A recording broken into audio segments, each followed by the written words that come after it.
From Salem, Ohio to Green Tree to Beaver Falls, and you have a home base near Brighton and even the Moon Township and beyond. The Brighton Hot Dog Shop, game on this weekend, whether it's Friday Night Lights before or after the game, whether you sit down or drive through, or a Saturday afternoon collegiate game, or maybe even after some church services on Sunday, you roll through the drive-through and take a bunch of chili dogs home to enjoy the black and gold. No one will keep you in the game, and remember, it's that time of year to huddle up at the Brighton Hot Dog Shop, and that's what we're going to do right now. Talk some Steelers football, Steelers Browns. It is Sunday, First Energy Field. First Energy right down the street as well. We salute them. We love what they do. It'll be the Steelers who are coming off of winning the AFC North last year with a record of 11-5. They fell to the Patriots in the AFC title game 36-17. Browns a rough year, 1-15. Steelers won both meetings 27-24, 24-29. Offense, the Steelers are loaded. We know that. Ben is back at 35 years of age last year, 3,819 yards. Le'Veon Bell has been practicing, 1,268 yards last year. You got Brown and Bryant back again.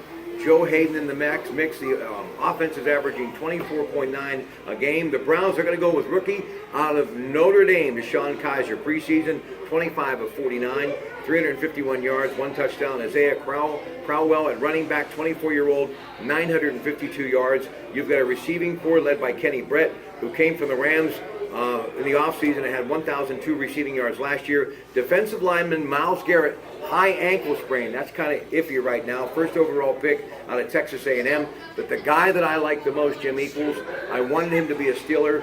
Hey, Michigan's Jabril Peppers, now a member of the Cleveland Browns.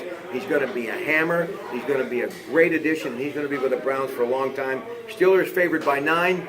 But remember, it's the Steelers, and it's up on the lake. So, ladies and gentlemen, buckle up. Oh, yeah. Hey, like you say about Jabril Peppers, I think people overlooked him he was also a number one pick. He was Cleveland's second number one pick. I think he got overshadowed by Myles Garrett, but yeah, I think he's going to be. I think he's going to pay dividends for the Browns, but I don't think. I think it's going to be another typical Cleveland Browns season. You saw with Myles Garrett what happened with him. Just so much was expected of him, and he gets injured before the first game, and so. But, so I'm liking the Steelers' chances to start off the season in style. We mentioned about the Rams just moments ago. I want to say that I've heard earlier tonight that Aaron Donaldson, the ex-Pitt player, will miss the first game of the regular season as contract issues continue with him. What about a rookie quarterback? They must have saw something, Hugh Jackson, the front office, to say goodbye to Brock Osweiler. He's gone. This is a big step for this kid, but as I said before, being that he played at Notre Dame, it's not going to be strange to be on such a big stage because Notre Dame's about as big as it gets.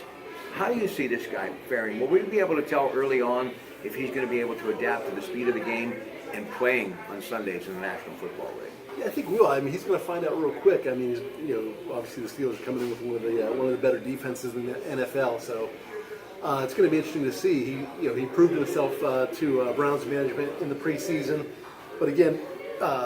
Not every team shows their everything they have in the preseason. So, I think there's going to be some growing pains for him on Sunday too, because I think the Steelers are going to throw some things at him that he didn't see, probably didn't see at Notre Dame. He probably didn't see in the preseason. So, but again, to come in as a rookie and to step into the starting lineup, that's saying a lot. Even though we're talking about the Browns here, I think obviously like you said, coming out of Notre Dame.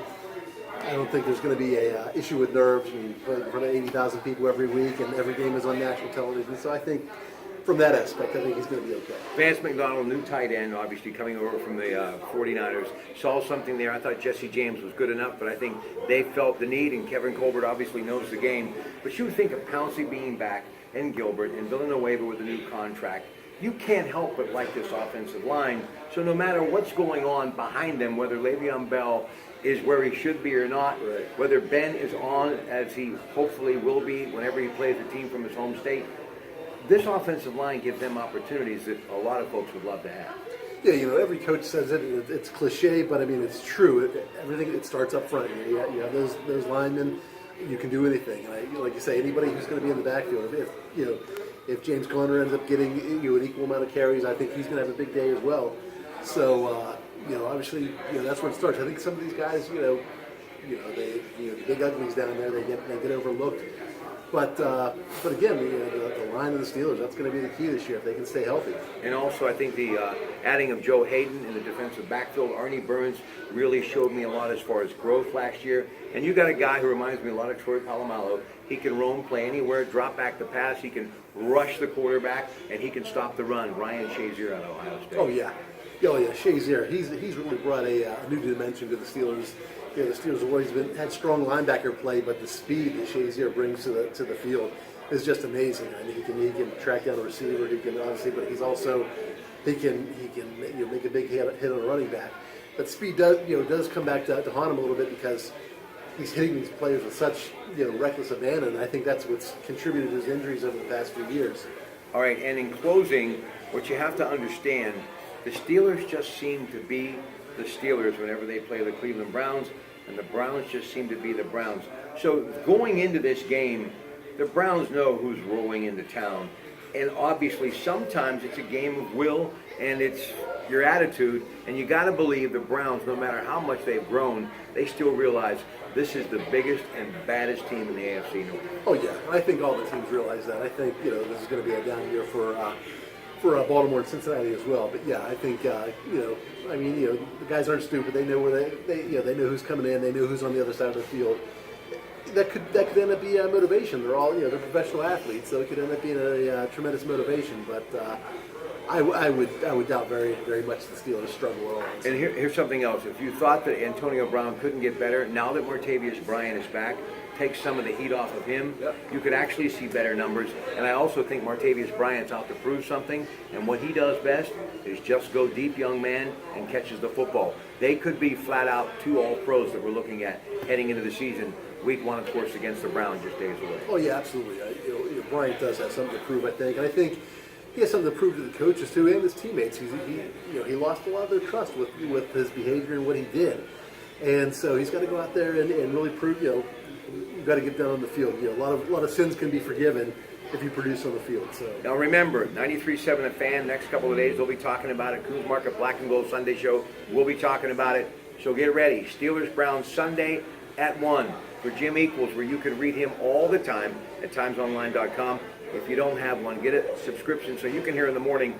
Paper here. Have a great night from the Brighton Hot Dog Shop. Good night.